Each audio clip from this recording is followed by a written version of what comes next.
നമസ്കാരം. പുതിയ വീഡിയോയിലേക്ക് എല്ലാവർക്കും സ്വാഗതം. പലരും ആവശ്യപ്പെട്ടതിന് പ്രകാരം ഇന്ന് ഹൈസ്കൂൾ ടീച്ചറുടെ നെറ്റ് സാലറിയാണ് വീഡിയോ ആയിട്ട് ചെയ്യുന്നത്. നേരിട്ട് നമുക്ക് വീഡിയോയിലേക്ക് കടക്കാം. ഈ വീഡിയോ ഒക്കെ ചെയ്ത് കഴിയുമ്പോൾ കമന്റ് ബോക്സിൽ ഇത് നിങ്ങൾക്ക് നന്നായി എങ്കിൽ ദയവായിട്ട് ഒരു അഭിപ്രായം രേഖപ്പെടുത്തണമെന്നൊരു അപേക്ഷയുണ്ട്. മറ്റൊരു കാര്യം എന്താണെന്ന് വെച്ചാൽ കമന്റിൽ ചില ആൾക്കാർ ഇത് ഫേക്കാണ്, ഇത് ഇങ്ങനെയല്ല, ഇത്രയല്ല കിട്ടുക എന്നൊക്കെ ഞാൻ LDC ഒക്കെ ചെയ്തപ്പോൾ ഇട്ടിരുന്നു. അത് അവർക്ക് തോന്നുന്നതാണ്. ഞാൻ അതിന്റെ കാരണം ഈ വീഡിയോയുടെ അവസാനം പറഞ്ഞുതരാം. എന്താണ് അങ്ങനെ പറയാനുള്ള കാരണം, അങ്ങനെ തോന്നുന്നത് എന്തുകൊണ്ടാണെന്ന് ഞാൻ പറഞ്ഞുതരാം. ഓക്കെ, നമ്മൾ ഹൈസ്കൂൾ ടീച്ചറിന്റെ HST, പണ്ട് അത് HSA ആയിരുന്നു, ഇപ്പോൾ അത് HST ആണ്, ഹൈസ്കൂൾ ടീച്ചറാണ്. അതിന്റെ ശമ്പളം 41,300, 87,000 എന്ന് പറയുന്ന ആ ഒരു സ്കെയിൽ ഓഫ് പേ ആണ്. 41,300 തുടങ്ങി 41,300, 1000, 42,300, 1,100 അങ്ങനെ പോവാണ്. അത് 87,000 അവസാനിക്കുന്ന ഒരു സ്കെയിലാണ് ഹൈസ്കൂൾ ടീച്ചറിൻ്റെ. നേരെ നമുക്ക് കടക്കാം. പേ എന്ന് പറയുന്നത് നമുക്കറിയാം, ഏതൊരു ജീവനക്കാരനും അടിസ്ഥാനമായിട്ട് 3 കാര്യങ്ങളാണ് ഉണ്ടാകുക. ഒന്ന് അടിസ്ഥാന ശമ്പളം അല്ലെങ്കിൽ ബേസിക് പേ, രണ്ടാമത്തത് DA, മൂന്നാമത്തത് HRA. അങ്ങനെയാണ് 3 ഉണ്ടാവുക.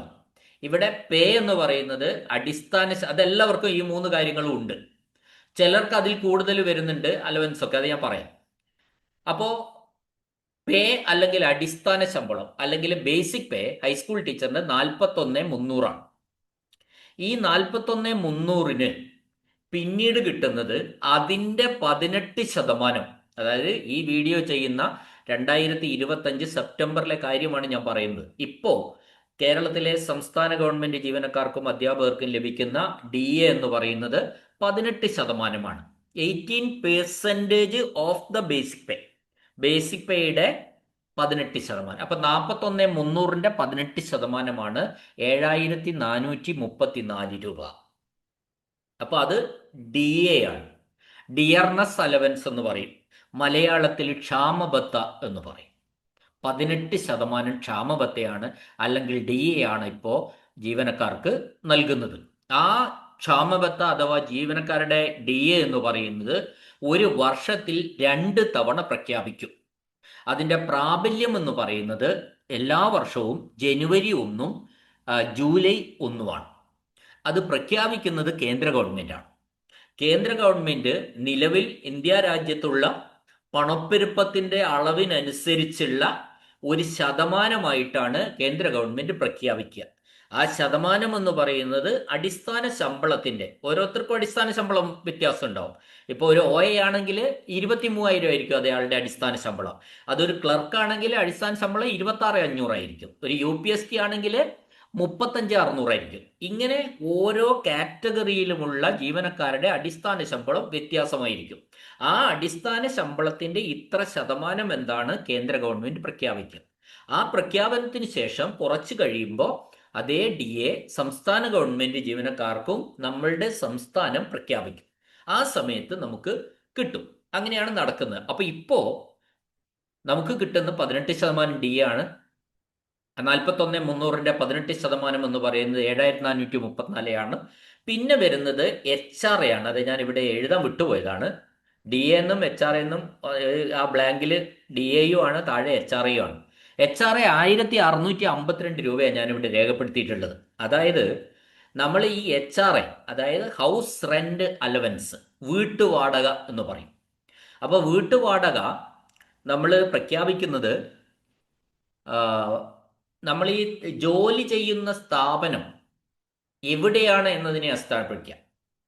അത് ജോലി ചെയ്യുന്ന സ്ഥാപനം സ്കൂള്, ഈ ഹൈസ്കൂൾ ടീച്ചറാണെ പറ്റിയാണല്ലോ പറയുന്നത്. ഹൈസ്കൂൾ ടീച്ചർ ഒരു ഗ്രാമത്തിലെ ഹൈസ്കൂൾ ആണെങ്കിൽ അവിടെ 4% DA ആയിരിക്കും. അടിസ്ഥാന ശമ്പളത്തിന്റെ ബേസിക് പേയുടെ 4% DA ആണ്. അതൊരു മുനിസിപ്പാലിറ്റിയിലാണെങ്കിൽ 6% DA കിട്ടും. അതൊരു ജില്ലാ ആസ്ഥാനത്തിലുള്ള മുനിസിപ്പാലിറ്റി ആണെങ്കിൽ 8% DA കിട്ടും. സോറി, DA അല്ല, HRA കിട്ടും. അതൊരു കോർപ്പറേഷനിലാണെങ്കിൽ 10% HRA വീട്ടുവാടക കിട്ടും. അപ്പം ഞാൻ ഇവിടെ എടുത്തിരിക്കുന്നത് ഒരു പഞ്ചായത്ത് ഏരിയയിൽ ഉള്ള ഒരു ഹൈസ്കൂളിലെ ടീച്ചറുടെ കാര്യമാണ്. അതുകൊണ്ട് ഞാൻ എടുത്തിരിക്കുന്നത് അടിസ്ഥാന ശമ്പളത്തിന്റെ 4%, ബേസിക് പേയുടെ 4% ആണ്.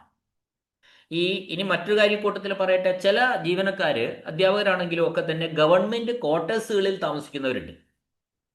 ഇപ്പോൾ അധ്യാപകർക്കും ഉണ്ട് ഗവൺമെന്റ് ക്വാർട്ടേഴ്സ്, പലയിടത്തും ഉണ്ട്. ഇപ്പോൾ ഇടുക്കി പോലെയുള്ള സ്ഥലങ്ങളിലൊക്കെ അധ്യാപകർ ക്വാർട്ടേഴ്സുകൾ, അതായത് ഗവൺമെന്റ് ക്വാർട്ടേഴ്സുകളിൽ താമസിക്കും. ഇപ്പം മൂന്നാറിൽ ഉണ്ട്, ദേവികുളത്തൊക്കെ എന്തുണ്ട്, ഈ ഗവൺമെന്റ് ക്വാർട്ടേഴ്സുകളിൽ താമസിക്കുന്നുണ്ട്. അപ്പോൾ അവർക്ക് ഈ വാടക ഇങ്ങോട്ട് കിട്ടുകയും ഇല്ല, അങ്ങോട്ട് കൊടുക്കുകയും വേണം.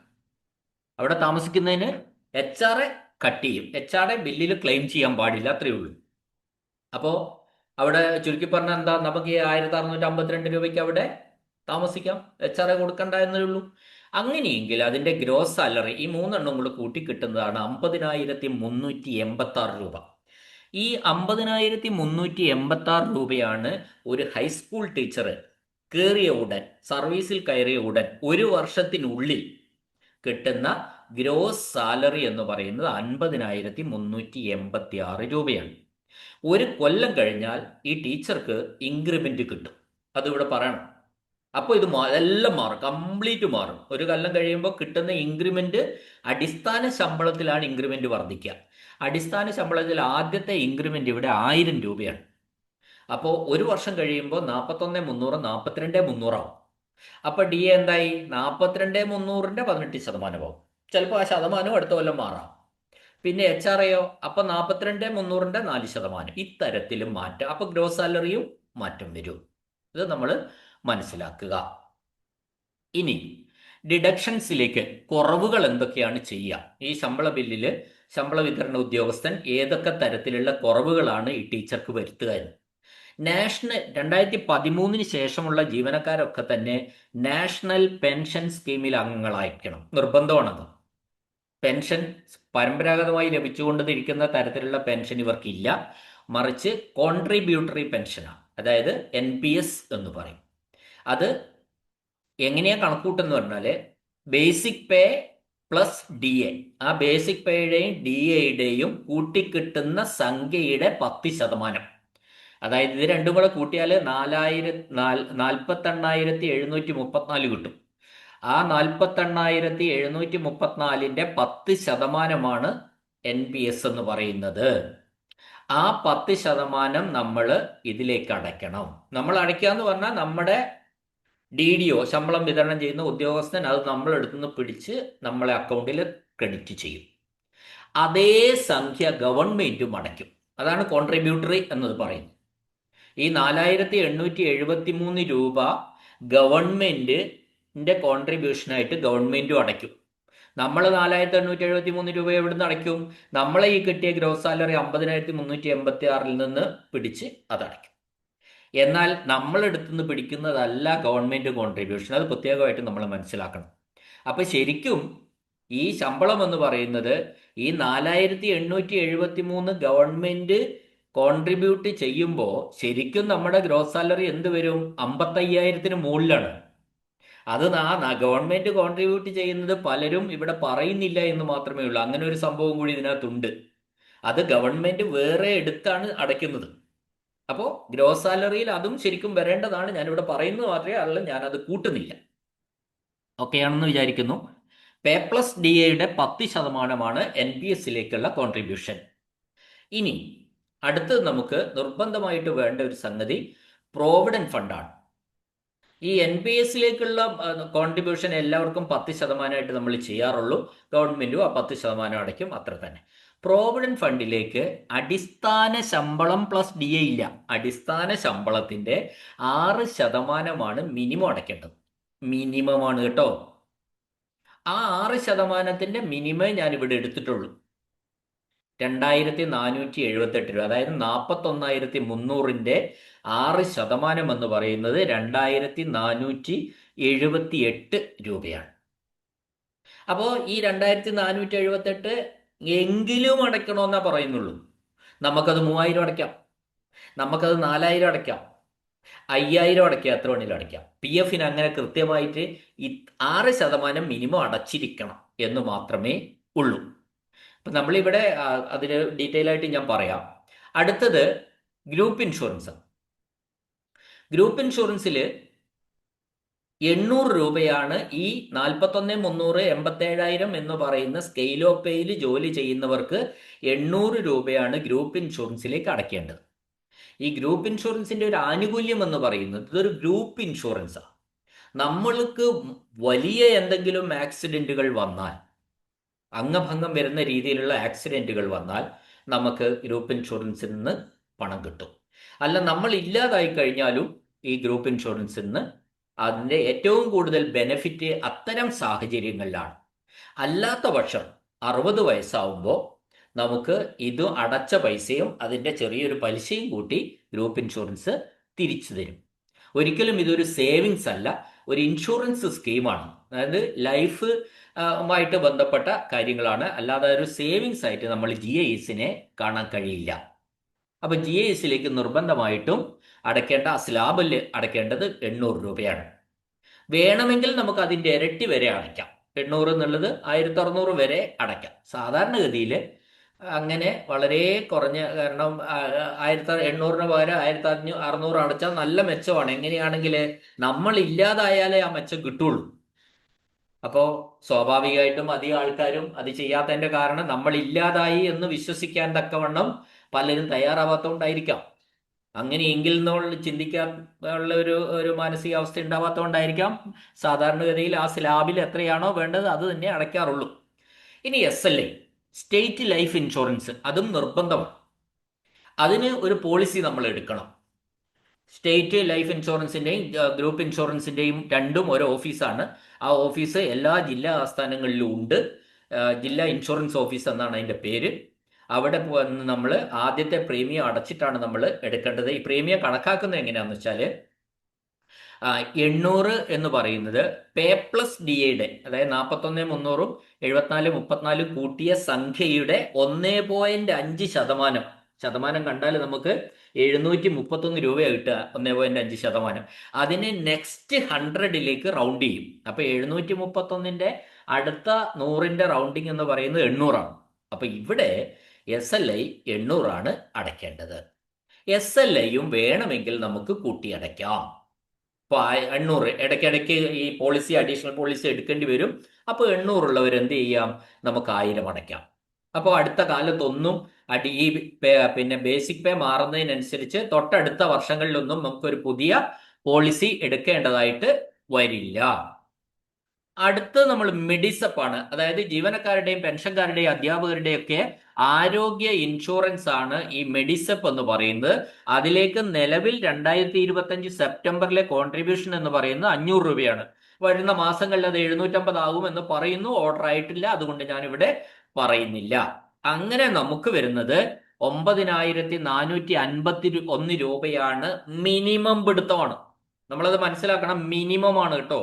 മിനിമം ഡിഡക്ഷൻസ് ആണ് ഞാൻ ഈ പറഞ്ഞത്. ഇത്രയും ഡിഡക്ഷൻസ് നിർബന്ധമാണ്. ഇതിൽ കൂടുതൽ ജീവനക്കാരന്റെ ഇഷ്ടമാണ്.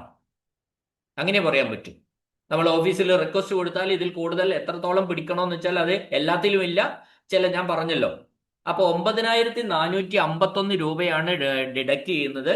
നമ്മൾ ഈ പറഞ്ഞപ്പോ ഒക്കെ ഇതൊക്കെ എല്ലാ പിടുത്തവും കഴിഞ്ഞാൽ എന്തുണ്ട്, ഒന്നുമില്ല. ഇതൊക്കെ പലരുടെയും വാചകങ്ങളാണ്. എല്ലാ പിടുത്തം എന്ന് പറയുന്നത് ജീവനക്കാരന് വേണ്ടി തന്നെയാണ്. ഇതിൽ പറയുന്ന ഒരു പിടുത്തങ്ങളും ഗവൺമെന്റിന് വേണ്ടിയോ മറ്റൊരു വ്യക്തിക്ക് വേണ്ടിയോ ചെയ്യുന്നില്ല എന്നുള്ളതാണ് സത്യം.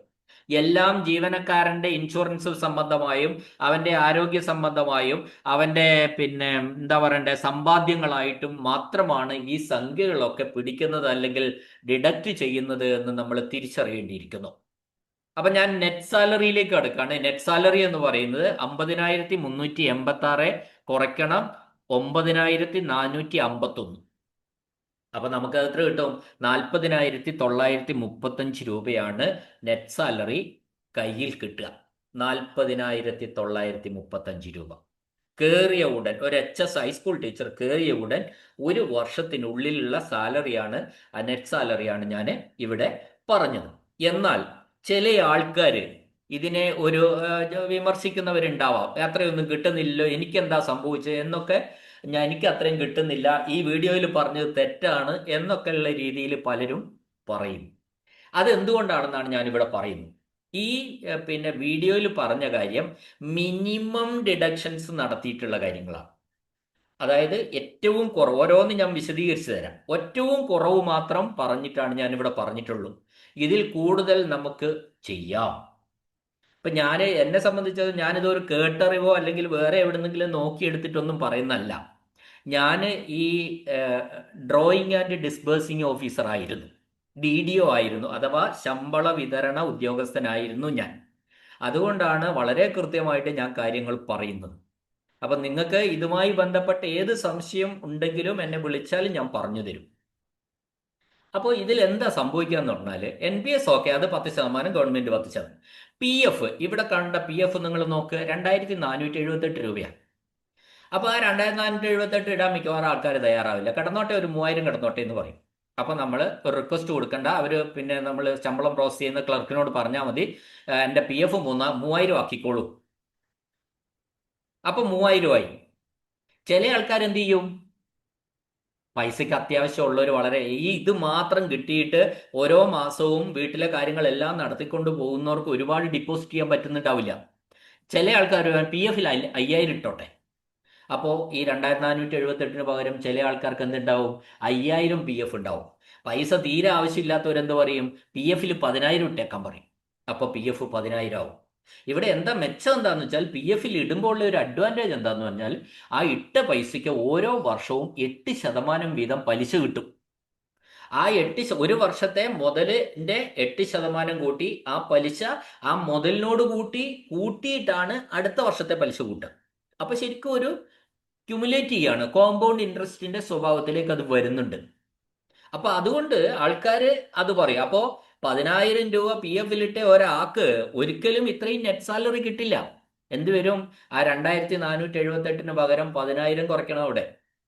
ഒന്ന്, ഈ PF മറ്റൊരു പ്രത്യേകതയും കൂടെ പറയാം, അതിൽ നിന്ന് ലോൺ എടുക്കാം. ഒരു വർഷം കഴിഞ്ഞാൽ നമുക്ക് ആ ക്രെഡിറ്റിലുള്ള എമൗണ്ട്, ഇതിനൊരു കാർഡൊക്കെ ഉണ്ട്, ക്രെഡിറ്റ് കാർഡൊക്കെ തരും നമുക്ക്, എത്ര ഇപ്പം നിലവിൽ എത്രയുണ്ട്, പലിശ അടക്കം എത്രയുണ്ട് എന്നൊക്കെ വെച്ച് കാർഡുകളൊക്കെ തരും.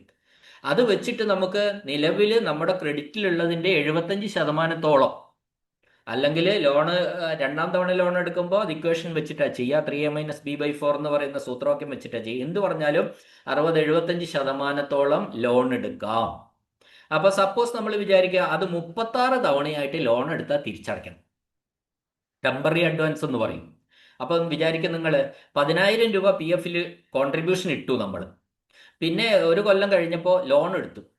ലോൺ എടുത്തപ്പോൾ ഞാൻ പിന്നെ 30,000 രൂപ 30,000 രൂപ ലോൺ എടുത്തു എന്ന് വിചാരിക്കും.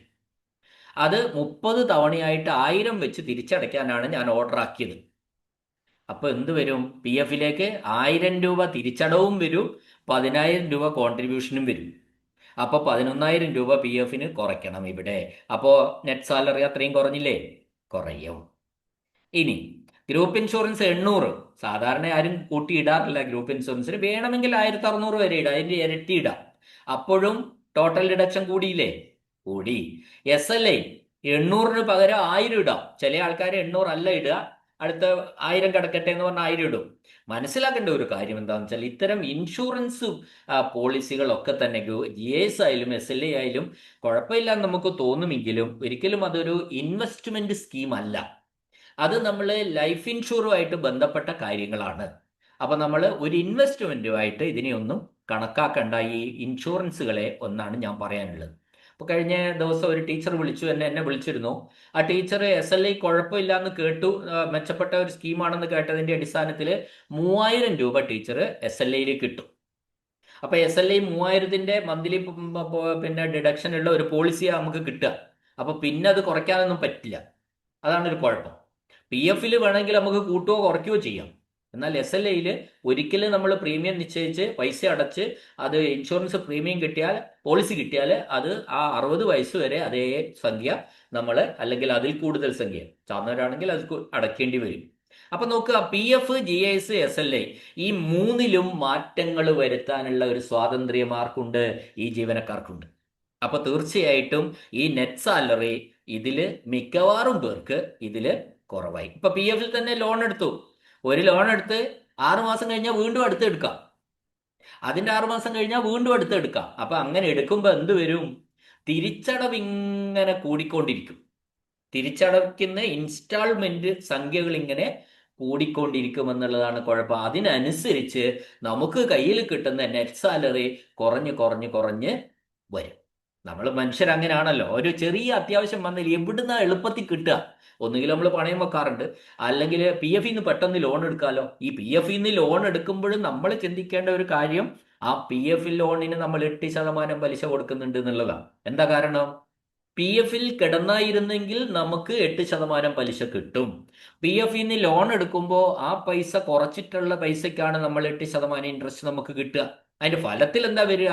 8% പലിശക്കാണ് ശരിക്കും നമ്മൾ ലോൺ എടുക്കുന്നത് എന്ന് പറയേണ്ടിയിരിക്കുന്നു. തീർച്ചയായിട്ടും. അപ്പൊ ഇതാണ് അതിനെ സംബന്ധിച്ച് പറയാനുള്ളത്. അതുകൊണ്ട് ഈ സാലറി ഒന്നും നെറ്റ് സാലറി ആയിട്ട് കിട്ടൂല എന്നാരും പറയണ്ട. ഇത് കിട്ടും, മിനിമം ആയിട്ട് പോയാൽ ഇങ്ങനെയാണ് കിട്ടുക. അതിന്റെ വേരിയേഷൻ എന്തൊക്കെയാണെന്ന് ഞാൻ പറഞ്ഞല്ലോ. അപ്പൊ ഇനി തർക്കം വേണ്ട. ഇയാൾ ഒന്നും അറിയാത്തവനാണെന്നൊന്നും ആരും കമന്റ് ബോക്സിൽ വന്നിടണ്ട. ഞാൻ എല്ലാം അങ്ങനെയല്ല, ഇത്തരം കാര്യങ്ങളിലൊക്കെ നല്ല ധാരണയോടുകൂടിയാണ് കാര്യങ്ങൾ പറയുന്നത്. നിങ്ങൾക്ക് ആർക്കെങ്കിലും, എംപ്ലോയീസ് ആയിട്ടുള്ള ആർക്കെങ്കിലും സംശയങ്ങൾ ഉണ്ടെങ്കിലും എന്നെ ഒരുപാട് പേര് ഇങ്ങനെ വിളിക്കാറുണ്ട്, ഞാൻ മറുപടി പറയാറുമുണ്ട്. ഓക്കെ. ഇനി ഈ ഹൈസ്കൂൾ ടീച്ചറുമായി ബന്ധപ്പെട്ട രണ്ട് മൂന്ന് ഏതായാലും പറഞ്ഞില്ലേ, 2-3 കാര്യങ്ങൾ കൂടി പറഞ്ഞോട്ടെ. ഹൈസ്കൂൾ ടീച്ചറിന് 3 ഗ്രേഡുകളാണ് ഉള്ളത്: 7 വർഷം, 15 വർഷം, 22 വർഷം. ഹൈസ്കൂൾ ടീച്ചറിന് മാത്രമാണ് 7ാമത്തെ വർഷം ഗ്രേഡ് കൊടുക്കുന്ന ഒരു കാറ്റഗറി. ബാക്കി എല്ലാ കാറ്റഗറിയിലും 8ാമത്തെ വർഷമാണ് ഗ്രേഡ്. ഹൈസ്കൂൾ ടീച്ചറിന് മാത്രം അത് 7 വർഷം കംപ്ലീറ്റ് ആകുമ്പോൾ കിട്ടും. ഇനി വേറൊരു പിന്നെ പിന്നെ രസമുള്ള കാര്യം കൂടി ഞാൻ പറയട്ടെ. നമ്മൾ ഈ ഹൈസ്കൂൾ ടീച്ചർ ആദ്യത്തെ ഇൻക്രിമെന്റ് 1000ആണ്. 4 വർഷം പൂർത്തിയാക്കിയാൽ ഹയർ സെക്കൻഡറി ടീച്ചർ ജൂനിയറിന്റെ ബേസിക് പേയിൽ ഈ ടീച്ചർ എത്തും. അപ്പൊ ഹൈസ്കൂൾ ടീച്ചർ 4 വർഷം കംപ്ലീറ്റ് ചെയ്താൽ യഥാർത്ഥത്തിൽ ഹയർ സെക്കൻഡറി ജൂനിയറിന്റെ സ്കെയിലിലെത്തും. സ്കെയിലല്ല, അടിസ്ഥാന ശമ്പളത്തിൽ എത്തും. അതൊരു സന്തോഷമുള്ള കാര്യമാണ്. ഇപ്പോൾ ഹയർ സെക്കൻഡറി പോകണമെന്നില്ല, ഞാൻ അവിടെ 4 വർഷം കഴിയുമ്പോൾ തന്നെ ഹയർ സെക്കൻഡറി ജൂനിയർ ടീച്ചറിന്റെ ബേസിക് പേയിൽ എത്തി എന്ന് നമുക്ക് ഒന്ന് സമാധാനിക്കാം. പൊതുവേ ഈ HST, അത് ഹൈസ്കൂൾ ടീച്ചർ എന്ന് പറയുന്ന ഒരു നല്ല പോസ്റ്റ് എന്നാണ്, ഒരു സ്റ്റാൻഡേർഡ് തസ്തിക എന്ന് വേണമെങ്കിൽ നമുക്ക് പറയാം. റിട്ടയർമെന്റ് 60 വയസ്സാണ്. ഇപ്പോൾ കയറുന്ന എല്ലാവർക്കും റിട്ടയർമെന്റ് 2013 ശേഷം കയറുന്ന, സർവീസിൽ കയറുന്ന എല്ലാ ഹൈസ്കൂൾ ടീച്ചർമാരുടെയും റിട്ടയർമെന്റ് എന്ന് പറയുന്നത് 60 വയസ്സാണ്. ഗവൺമെന്റ് സ്കൂളിലാണെങ്കിൽ, ഹൈസ്കൂൾ ടീച്ചർ ഗവൺമെന്റ് സ്കൂളിലാണെങ്കിൽ ഏകദേശം കൃത്യം പറയാൻ പറ്റില്ല, സീനിയോറിറ്റിയുടെ അടിസ്ഥാനത്തിലാണ്, 20 വർഷമായി കഴിഞ്ഞാൽ ഹെഡ്മാഷായിട്ട് പ്രൊമോഷൻ കിട്ടും. ഏകദേശം 20 വർഷം പൂർത്തിയാകുമ്പോൾ ഹെഡ്മാഷ് ആയിട്ട് പ്രൊമോഷൻ, ഇപ്പോഴത്തെ ഒരു നിലയാണ് പറയുന്നത്, പ്രൊമോഷൻ കിട്ടുന്നുണ്ട്. അതിന് ഡിപ്പാർട്ട്മെന്റൽ ടെസ്റ്റ് പാസ്സാകണം.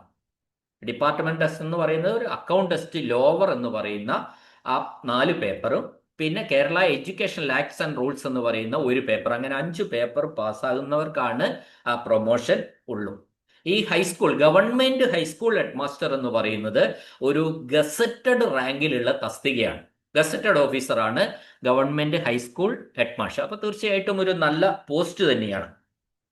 ഇനി ഹൈസ്കൂൾ ടീച്ചറിന്റെ എയ്ഡഡ് സ്കൂൾ ആണെങ്കിൽ പ്രൊബേഷൻ പീരീഡ് 1 വർഷമാണ്. ഗവൺമെന്റ് സ്കൂൾ ആണെങ്കിൽ ഹൈസ്കൂൾ ടീച്ചറിന്റെ പ്രൊബേഷൻ പീരീഡ് എന്ന് പറയുന്നത് 2 വർഷമാണ്. ഈ 2 കാറ്റഗറിക്കും, എയ്ഡഡ് സ്കൂളിലായാലും ഗവൺമെന്റ് സ്കൂളിലായാലും 2 കാറ്റഗറിക്കും ഈ ടീച്ചർ എന്ത് ചെയ്യണം? കൂൾ എന്ന് പറയുന്ന കമ്പ്യൂട്ടർ എക്സാം പാസ്സാണ്. സർവീസിൽ കയറിയതിന് ശേഷം കൂൾ എക്സാമിന് വേണ്ടി രജിസ്റ്റർ ചെയ്യാനുള്ള ടൈം വരും. ആ ടൈമിൽ ആ കൂൾ എക്സാമിന് വേണ്ടി നമ്മൾ രജിസ്റ്റർ ചെയ്യണം. ആ എക്സാം പാസ്സായി കഴിഞ്ഞവരെ മാത്രമേ പ്രൊബേഷൻ ഡിക്ലെയർ ചെയ്യുള്ളൂ. അല്ലാത്തവർക്ക് ഒരു പരീക്ഷയിൽ പാസ്സായില്ലെങ്കിൽ അടുത്ത പരീക്ഷ അതും പാസ്സായില്ലെങ്കിൽ അടുത്ത പരീക്ഷ, അതിനുശേഷം മാത്രമേ അവരുടെ പ്രൊബേഷൻ ഡിക്ലെയർ ചെയ്യുള്ളൂ എന്ന കാര്യം ഞാനിവിടെ ഓർമ്മിപ്പിക്കുകയാണ്. മറ്റൊരു കാര്യം എന്താന്ന് പറഞ്ഞാൽ, ഈ ഹൈസ്കൂളിൽ ഹെഡ്മാഷ് ആവണമെങ്കിൽ BEd ഉണ്ടായിരിക്കണം. BEd ഉള്ളവർക്ക് മാത്രമേ. ഇപ്പോൾ ചില വിഷയങ്ങളിൽ BEd ഇല്ലാതെ, BEdന് തത്തുല്യമായ യോഗ്യതയുള്ള അധ്യാപകരുണ്ട്. ഇപ്പൊ ഹിന്ദി പോലെയുള്ള വിഷയങ്ങള്, അറബിക്ക് പോലെയുള്ള വിഷയങ്ങള്, മലയാളം ഇപ്പൊ അങ്ങനെയില്ല, മലയാളം പോലെയുള്ള വിഷയങ്ങളിൽ B.Ed അല്ലാതെ മറ്റ് തത്തുല്യമായ കോഴ്സുകൾ പാസ്സായവരുണ്ടാവും. അപ്പോൾ അങ്ങനെ തത്തുല്യ കോഴ്സുകൾക്ക് ഹെഡ് മാഷ് ആകാൻ കഴിയില്ല. B.Ed ഉള്ളവർക്ക് മാത്രമേ ഹെഡ് മാഷ് ആകാൻ വേണ്ടി കഴിയുള്ളൂ എന്ന കാര്യമാണ് പറയാനുള്ളത്. ഇനി എല്ലാം ഏകദേശം പറഞ്ഞു തോന്നുന്നു. ഒരിക്കൽ ഒരു കാര്യം കൂടി പറയാം. ഹൈസ്കൂൾ ഹെഡ് മാഷിന് സാധാരണഗതി എയ്ഡഡ് സ്കൂൾ ആണെങ്കിൽ ഒരു ഹൈസ്കൂൾ ഹെഡ് മാഷിന്റെ സ്കെയില് കിട്ടണമെങ്കിൽ എയ്ഡഡിൽ 16 വർഷം സർവീസ് ഉണ്ടായിരിക്കണം. കണ്ടിന്യൂസ് സർവീസ് 16 വർഷം ഉണ്ടെങ്കിൽ ഹൈസ്കൂളിൽ ഹെഡ് മാഷ് സ്കെയില് കിട്ടുള്ളൂ. ഈ ഹെഡ് മാഷ് ആയിക്കഴിഞ്ഞാൽ 27 വർഷം പൂർത്തിയായി കഴിഞ്ഞാൽ അത് അവർക്ക് മറ്റൊരു ഗ്രേഡ് കൂടി കിട്ടും. അതായത് ഒരു അഡീഷണൽ ഗ്രേഡാണ് അത്. 27 വർഷം ഹൈസ്കൂൾ ടീച്ചറായിട്ടും ഹെഡ് മാഷ് ആയിട്ടും കൂടി രണ്ടും കൂടി 27 വർഷം കംപ്ലീറ്റ് ആയിട്ടുണ്ടെങ്കിൽ ഹെഡ് മാസ്റ്ററുടെ ഹയർ ഗ്രേഡ് എന്നാണ് അതിന് പറയുന്നത്. അങ്ങനെ ഒരു ഗ്രേഡ് കൂടി ഉണ്ട് അതിന്. പക്ഷേ അതിൻ്റെ ഒരു സവിശേഷത എന്താണെന്ന് വെച്ചാൽ മനസ്സിലാക്കേണ്ട കാര്യം, നമുക്കിപ്പോൾ ഹൈസ്കൂൾ ടീച്ചറായിട്ട് 30 വർഷം സർവീസ് ഉണ്ട് എന്ന് വിചാരിക്കാം. 30 വർഷം സർവീസ് ഉണ്ട്. ആ ഗ്രേഡ് 27 വർഷത്തിൻ്റെ ഗ്രേഡ് കിട്ടില്ല. എന്നാൽ ഈ 30 വർഷം സർവീസുള്ള അധ്യാപകൻ ഒരു ദിവസം ഹെഡ് മാഷായി പ്രൊമോഷൻ കിട്ടിയാൽ ആ കയറുന്ന ഒന്നാമത്തെ ദിവസം തന്നെ അയാൾക്ക് 27 വർഷത്തെ ഗ്രേഡ് കൊടുക്കും. അപ്പൊ 27 വർഷത്തെ ഗ്രേഡ് കിട്ടണമെങ്കിൽ അദ്ദേഹത്തിന് ഒരു ദിവസമെങ്കിലും എന്തുണ്ടായിരിക്കണം? ഹെഡ് മാസ്റ്ററുടെ സർവീസ് ഉണ്ടായിരിക്കണം. ബാക്കി കംപ്ലീറ്റ് ഹൈസ്കൂൾ ടീച്ചറുടെ സർവീസ് ആയാലും ബാക്കി ഒരു ദിവസമെങ്കിലും എങ്കിലും എന്നാണ്, ഈവൻ എ ഡേ എന്നാണ് പറയുന്നത്. അപ്പോൾ എങ്കിലും പിന്നെ ഹെഡ് മാസ്റ്റർ സർവീസ് ഉണ്ടെങ്കിൽ മാത്രമേ 27 വർഷത്തെ സർവീസ് കിട്ടുകയുള്ളൂ. ഇപ്പൊ 32 വർഷം ഹൈസ്കൂൾ ടീച്ചറുടെ സർവീസ് ഉണ്ട്, അതുവരെ ഹെഡ് മാസ്റ്റർ ആയില്ല എങ്കിൽ അയാൾക്ക് 27 വർഷത്തെ ഹെഡ് മാസ്റ്റർ ആ ഗ്രേഡ് കിട്ടില്ല. എന്നാൽ 32 വർഷവും ഒരു ദിവസവും ഹെഡ് മാസ്റ്റർ സർവീസും കൂടി ഹെഡ് മാസ്റ്റർ ആയാൽ ഉടൻ അയാൾക്ക് ഈ 27 വർഷത്തെ ഗ്രേഡ് ഈ ഹെഡ് മാസ്റ്റർ ആയ ദിവസം പുറകോട്ട് പോയി മേടിക്കാൻ പറ്റില്ല. ഹെഡ് മാസ്റ്റർ ആയ ദിവസം അത് ആ ഗ്രേഡ് അദ്ദേഹത്തിന് സാങ്ഷൻ ആക്കി കൊടുക്കും.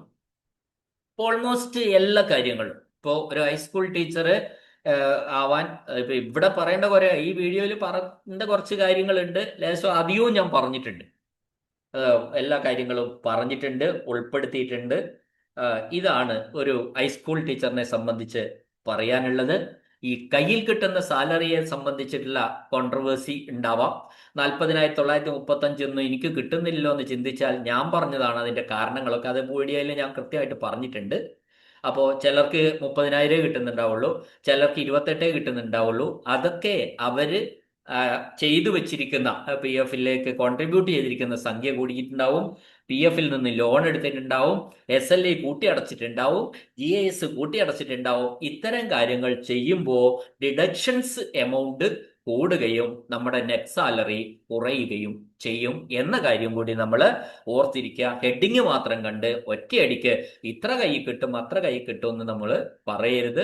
മിനിമമാണ് എല്ലാത്തിൻ്റെയും ഉള്ളെങ്കിൽ, ഏറ്റവും മിനിമം റിക്വയർമെന്റ് വെച്ചാണ് ഞാൻ പറഞ്ഞിരിക്കുന്നത്. അങ്ങനെയെങ്കിൽ 40,935 രൂപ കിട്ടും.